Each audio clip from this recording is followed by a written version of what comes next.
Welcome to the EXCELcast. I'm Jonathan Kuskiski, Assistant Director of the EXCEL program here at the University of Michigan, and today I'm talking with Yarn Wire, percussion piano quartet, and one of the laureates of our inaugural M Prize. It's so great to have you back. Welcome back to Michigan, and we're going to talk today about this idea or this concept of sustaining a career in new music, and particularly in chamber music, which is something that you are living, that you are doing yourselves. So Ian Antonio, Laura Barger, said it right, Russell Greenberg, and Ning Yu. So welcome. So let's just start by talking about sort of your origins. So you founded in 2005 at Stony Brook University. Yep. So what was the impetus for Yarn Wire, for the origins of your group? I think we were all very active in the chamber music field at the university, kind of playing in mixed ensembles. The group there was called the Contemporary Chamber Players. And so we all played together in various ensemble configurations, and then I think really just felt that we enjoyed playing together in those, and so said, why don't we just pick a concert and choose some repertoire and see how it feels. So, very casual beginning, I think. Great. And so, okay, what were the next steps? So you said, okay, let's do this. Yeah. And then at what moment, was it that first experience, or was there another moment where it just sort of clicked in that this is going to be a thing that was going to be, more than a casual experiment? Well, our first concert was a doctoral recital. I think we didn't even have a name yet. We were just playing together as students, and we did have a program. Russell came and he was like, I have this list of rep that would be really cool to play. These pieces for two pianos and two percussion that weren't actually the Bartok or the Crumb necessarily, but they were other pieces. And we put together this monster recital. And we just basically started with that. It was just performing a program and performing a recital together. That was the first stage. And I don't think it was until much later when we really thought of it as something fully permanent. Yeah, I think we took that recital and it was fun, even though it was challenging, but it was a lot of work. It was a lot of good energy with the people. And after the recital, we sat down and were like, should we do this again? And maybe we should get pieces written for it because there's not that much repertoire. And we're like, okay, yeah, let's start this group. And we had this long internal email thread about the name. Right. I think you found that recently. We needed a name for, That's right, for a concert. For the first concert that we played outside of a kind of self-produced sphere. And the press division, I think it was at Notre Dame, said we need to put something on this poster or on the press release. And so we had a deadline. And I'll resurface that email at some point. Ridiculous name. Options. So it was an opportunity that came up that we needed this thing, and we did it. And then after that, we decided we needed to do more. And so then the organizational stuff started kind of coming in. Interesting. So in other words, you started with this impetus, you wanted to play together, you wanted to play this rep together. It started with the music, which makes total sense to me. And then there was a sort of organic iterative process, right? So it wasn't like you staked a claim in the ground and said, we're going to be Yarn Wire, and we're going to play this music. That came, as you're mentioning now, Russell, the sort of organizational requirements followed based on the momentum that you found, which is actually, when I think about entrepreneurship, I'm really framing that around the idea of self-starting your career and opportunities based on organic passion and skills and the kind of connection you want to make. And I think that's a great example of doing that. And then, all these other things, you find the space to do it. And it's interesting how many times a timeline or deadline will initiate something, a decision that can be really difficult to come together on. So fast forward now to 2016, and you're in M Prize, and you win the open division, by the way, which I was very lucky to witness because I was in the room for both of those rounds of performance. And one thing that I came away from seeing you perform was just how adventurous you are. And what I mean by that is, of course, there's adventure in the repertoire that you play, but also in the way that you engage with the audience, the way you use space, the way that you move. The different roles you play. There's sort of an unexpected quality, at least I felt. I didn't know what was going to happen next, and I didn't know who was going to be doing next. And so was that part, I mean, at what point, I mean, that seems like probably an evolution, I would imagine, and probably discussions you have all the time, but when did that come into the conversation at an early stage for you as a group, when you started talking about these kinds of aesthetic things that seem to me now to be kind of defining about what you do? I feel like that aspects of our performances, whether it's in a concert hall on stage or more in a warehouse situation, came really organically. Parts with us working with the composers, and the other part is us giving suggestions, or how we constantly ask ourselves this question in rehearsals. Does this work? How does this sound good? Does this look good? I think we examine that, really frequently at almost every single rehearsal. And even a concert piece, let's say Barrier, which you heard, we talk about the visual aspect of what's the best way to best perceive and listen to that piece from the audience perspective. And the Meadowcroft, which was one of those pieces that has a lot of extra sort of playing elements with that has a lot to do with, first of all, the composer's intentions, but also how do we think of that as part of music, not just like, oh, that will look kind of funny, so let's put it, it's not about that, really about how to best complete an element of a composition. I'll say, building on that, it has been an evolution. When we did these first pieces, Bartok, Barrio, there's only so much room for that. But like Ning said, we have to interpret it and get our version across, not just how it sounds, but how people are experiencing it live. But as we've started to work with composers, that space has kind of opened up, and it's been kind of an area that we have not had friction, but we've had really interesting conversations in rehearsal about, because some composers will come in and they only have the sound in their ear, and they don't think about how something's going to be performed. But it's our job to perform it as well as make it sound. And so one of, I think, a very recent example of that is a piece by Anne Clear that we played, very challenging piece. And it was hard to know how to perform that piece until she came in and told us, what she's going after. And then the score changed. So, we'll be asked to do, not in her piece necessarily, but in many pieces, kind of ridiculous things sometimes. We play ridiculous instruments, percussion especially, and we're asked to do these physical things, but we can't just do them. We have to think about how it's performed and placed in the context. And at least for me, as a performer, it's really kind of enriched my artistic life in having to confront these non-traditional approaches, actually. I would add just one more thing to that, both to what Ning and Russell were saying, which is that we also, I think, have started to think more about how music is perceived as a performance rather than just as a traditional concert, maybe, say, because we all have had a lot of experience with theater. And that's something I think that really has changed our perspective on how we view any kind of musical performance. So we don't really only think of it from the sort of auditory and traditional, visual perception that you might think of in a concert setting.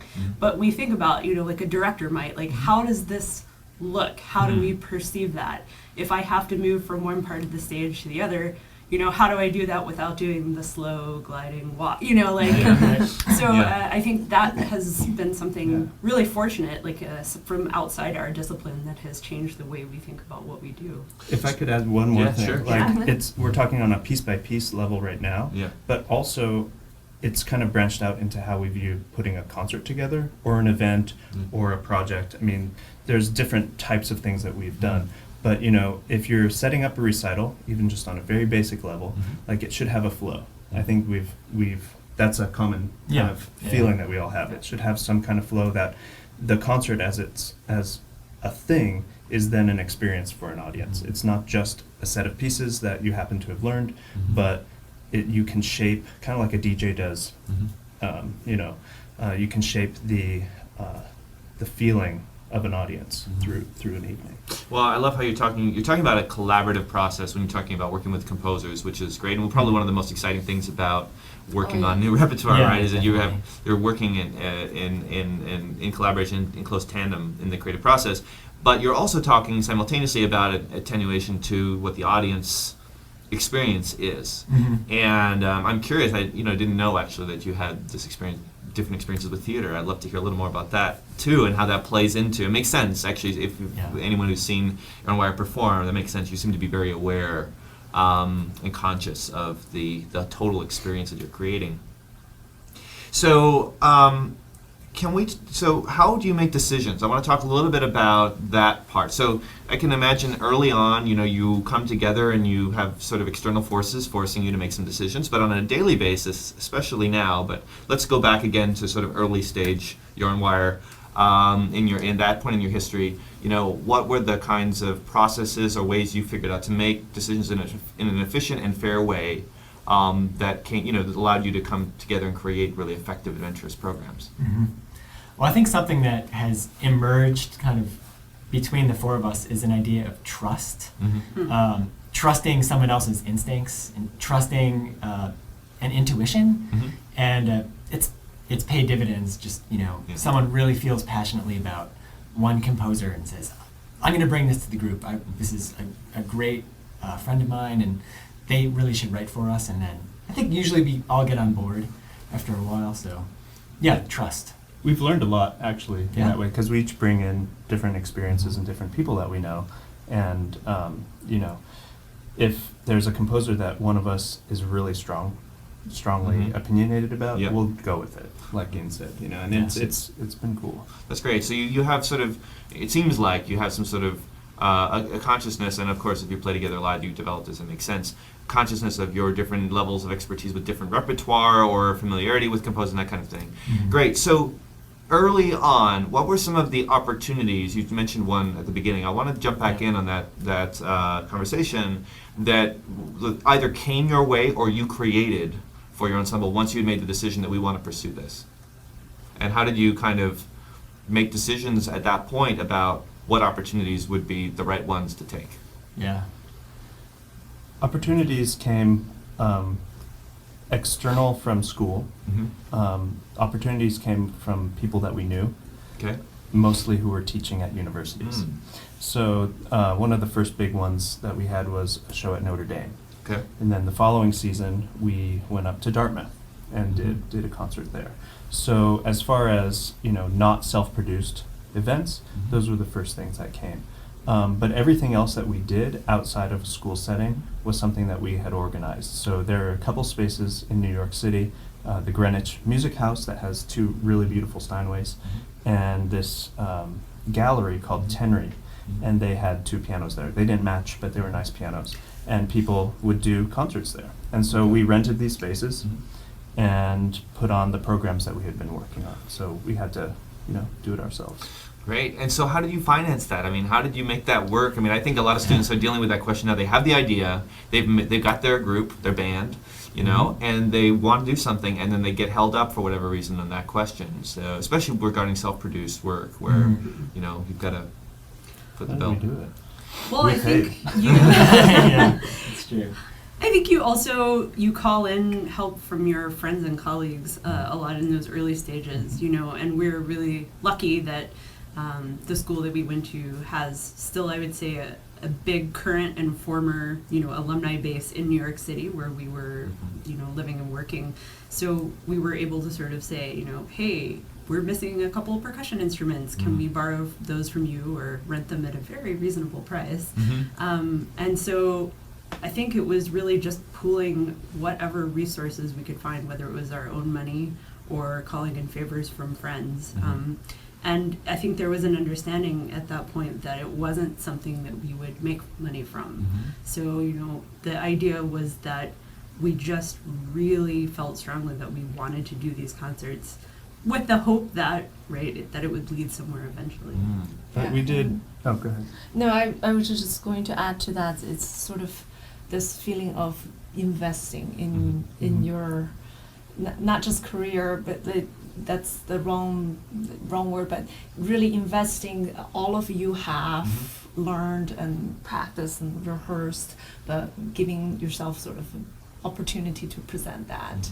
And I think it's actually surprising to me that if you have a great idea, you're passionate about your program and the people you're playing with, and you present that idea to like Tenry and those couple of places we talked about, and they're really supportive. They might even give you the space for free or give you a discount as students. So I think instead of being intimidated by that aspect, we should just go for it and see, you know, maybe $500 become $200.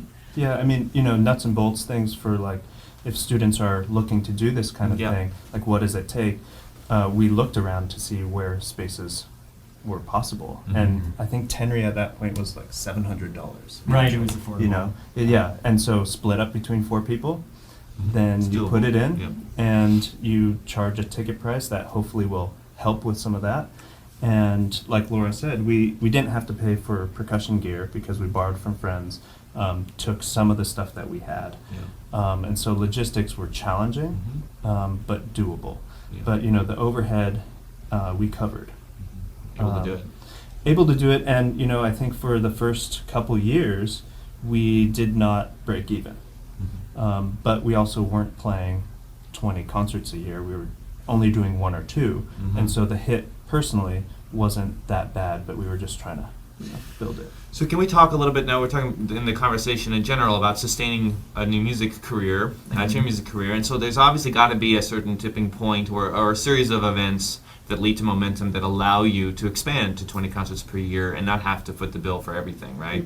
And start to convert short-term sort of expendable funds into revenue generating opportunities. So what are some of those opportunities that came along, you know, maybe next after those first few that started to create that momentum? Were there particular moments where you said, aha, wow, this is actually a big opportunity, and that now in hindsight see other opportunities that came out of it? I think it would be helpful for our students to think about what some of those might be. That might even be less obvious than you think.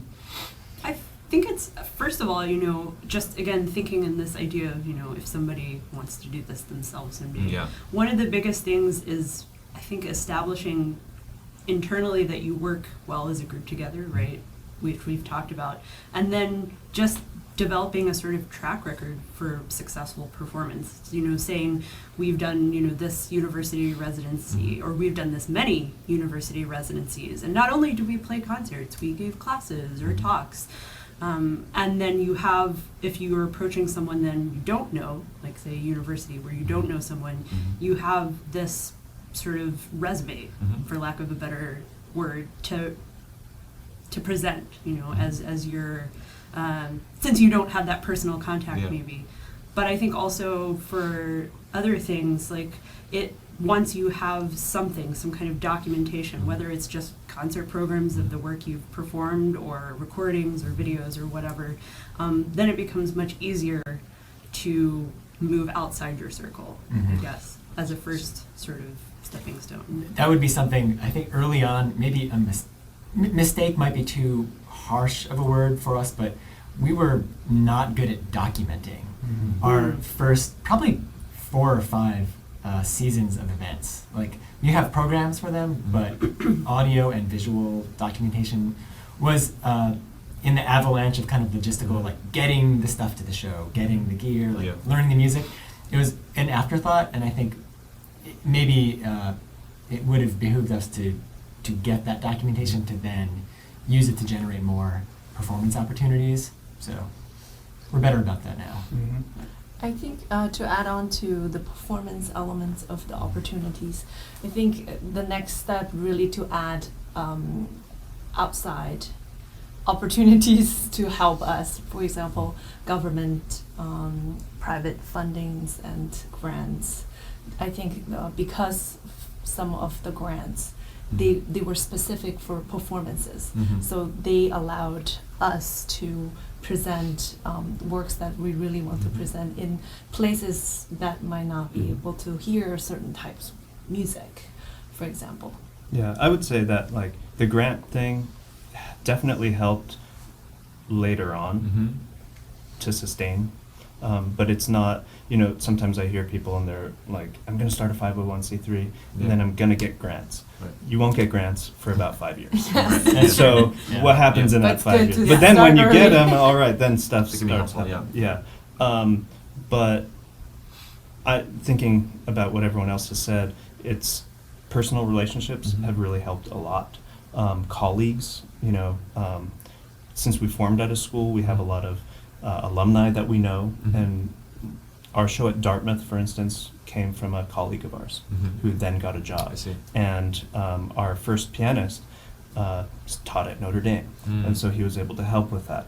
And so, in the university circuit, since all of us are studying, and then many of us are going to go teach, it's a nice community of people to reach out to. And, even if there was very little money at the very beginning, giving a class to some students because someone had a new job or had a job at a university was really helpful. Mhm. Then building on that, in New York, there's a lot of venues and a lot of presenters. Eventually, we started a relationship with a venue called Issue Project Room, and that really helped with another line of our programming. And it's a relationship that, with one of the original artistic directors, we continue today. Mm. And that's offered many opportunities as well. So you're really, I love you used the word community. Mhm. So you're talking about cultivating relationships.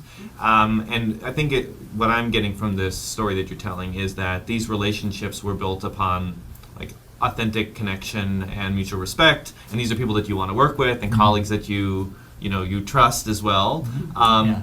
And that seems to me from, the 30-some interviews that we've done so far, a really common thread that creates momentum, right? Rather than trying to find opportunity and network in that way by building out your circle. I think that's so. Sounds like you started with your existing circle and you've expanded out from that organically, and from that opportunities have come. And obviously you have to do great work and you have to be exciting and you have to be sensitive to all the stakeholders, including the potential funders. That's one thing for anybody applying for grants is that you have to understand what the grant you're applying for is wanting to fund in order to be successful too. And Right. so Yeah. part of being successful ultimately in that pursuit is understanding what you do really well and where your impact can be.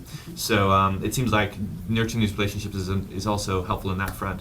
So can you talk about some of the adversity that you have overcome, whether in a small scale at a particular event, for example, or large scale during that period leading up to, maybe the present or the middle period?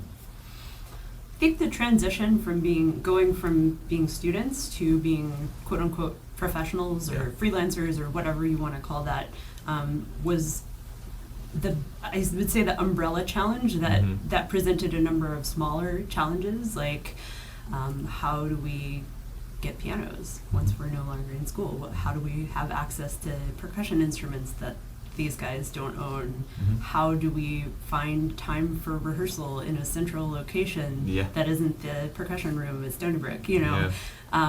And, how do we juggle our professional obligations, later on down the road, because when you're not a student anymore, you have to work somehow. Yeah. And until the music making is providing enough income, that's for most people, either it's teaching or a day job or whatever. So learning to negotiate schedules, I think, was another really big challenge in the early days. That's a really big one. Yeah. Yeah. That's yeah. a huge one. I think we're still, Negotiating Yeah, that. we Yeah. still do it. yes, we do. It's just different stages of our Yeah. life present different types of Mhm. challenges. Yeah. Yeah. Well, and you have this other layer inherent in that, which is the equipment. Your Mhm. piano and percussion quartet. So ideally, you need two pianos and a lot of percussion stuff. Yeah. So Yes. you have a studio now that is a dedicated space where you come together Yes, to we work. do. That's Yeah. great. And how does that work? Do you rehearse every day? What's your schedule like? How do you maintain your rehearsals? Yeah. We schedule, this is, was kind of a breakthrough for us. A couple years ago, we decided to schedule every rehearsal for the year. I think we scheduled them in May Okay. until the following, Yeah. through the next season, Okay. which there's wiggle room in there, but once you get them in the book, you don't end up scheduling other things Yeah. over the top of that. Right. So you're prioritizing that time, and Yeah. making sure that it happens. Yeah. And how often are those rehearsals? It's changed. Yeah. For a while, it was like 4 days a week, maybe. Yep. Now it's basically project-based, I so see. we'll look at a concert event date, which we now, we're fortunate to be able to look a year ahead and Mhm. see what those are. Sure. So we have the concert date, and then we'll build backwards. If there's new repertoire, then we'll have maybe 4 to 6 rehearsals in a 2-week period Mhm. leading up to that. If it's old repertoire, we might just tag on 1 or 2 rehearsals before the concert date. But I would say on average it's 3 days a week. That's Yeah. kind of what it averages out to. I see. For about 3-4 hour 4 chunks, hour I'd chunks, say. yeah, Yes. 4 to 5, yeah. Okay. Yeah. I was going to say that from our planning perspective, we are also building in like meetings. So we do meet with each other a lot. So Yeah. within our rehearsals, we're also meeting. So we're in constant communication with each other. Yeah, if we were to add that, there would be another day, Yeah. actually, Right. because we've now started this year scheduling like a admin type thing, because it's, just to make sure that we have the time. And how do you split? I'm curious about that part of the enterprise of making Yarn Wire, work. Mhm. How do you split the role, the administrative roles? Is that something that you just sort of depends on the project, or do you have defined? I've talked with groups that have defined roles. Somebody's responsible for sort of leading fundraising, another person engagement, and so forth. How do you manage that? We're pretty loose. Yeah, it's not systematized. But Yeah. There are certain things that, like for example, like Russell handles our like hardcore budget stuff, which is something he's enjoying and is good at and willing to do. Thank you. And so, but I would say in general, yeah, a lot of our administrative activities are really loose. And, I think we sort of manage it on a project by project basis. So if we have, one person who's got a contact at a school, for example, they are in charge of organizing that trip. So have you systematized in some way the materials? Because I've dealt with a lot of those communications, and I can imagine that's a lot of work to redo every single time. So do you have certain templates and other things that you can go to quickly, so you can leverage the? It's interesting. It's actually the first time I've talked with a group that has done this. So Yeah. this way. Oh yes, I definitely. think we have a Dropbox that you can access old information and kind of pull from there and continuously update. Yeah, which we kind of do customize a lot of stuff. We do, We probably yeah. do too much extra work. yeah, that's true.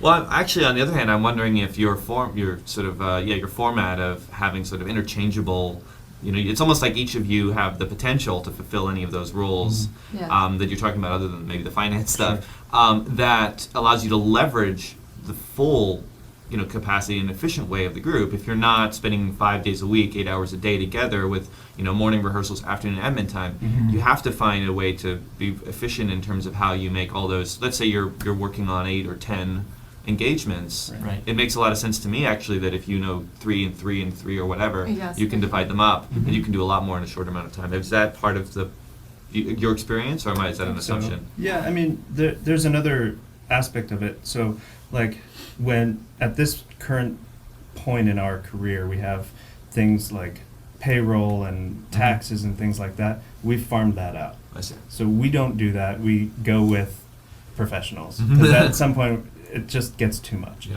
So we just contract that stuff out. And so really all that we have to do is the day-to-day Mhm. booking of shows, and then all the press stuff, we all can do it. And so we access the Dropbox, like Ian said. Mhm. And yeah, it does make it kind of, sometimes there's some redundancy, but I think as a result, we all kind of have ownership Mhm. of each thing. So like if Ning has a particular project, like we went to Shanghai last year. Ning was the point person for that. She organized everything. If she needed certain documents, one of us knew where they were, we send them her way. Got it. If I'm organizing one particular thing, I'll ask for help on certain things, Got it. and everyone sends it. So it's kind of So free yes, like that. so it's not one person is Mhm. in charge of everything, but always sort of leading a project I and see. seeking for help maybe, or maybe not, So it Mhm. really depends. I think we're quite flexible in that way, Mhm. and Yeah. willing to help and willing to, jump in at any moment. Well, that's wonderful, and I imagine it allows you to be adventurous, right, as well, Mhm. because Yeah. of the way that you can kind of think about the different potential contacts and opportunities they come down with a flexible sort of leadership model in this way. I think that provides that. So, well, it's great. Well, speaking of adventure, we're so excited you're here to work with our students. They're excited to work with you and to see you perform. And it's been great to have a chance to talk with you. Thank you so much for making time to talk with us today about your careers and about your work. And we look forward to seeing you soon. Thank you. For having us. Thank you.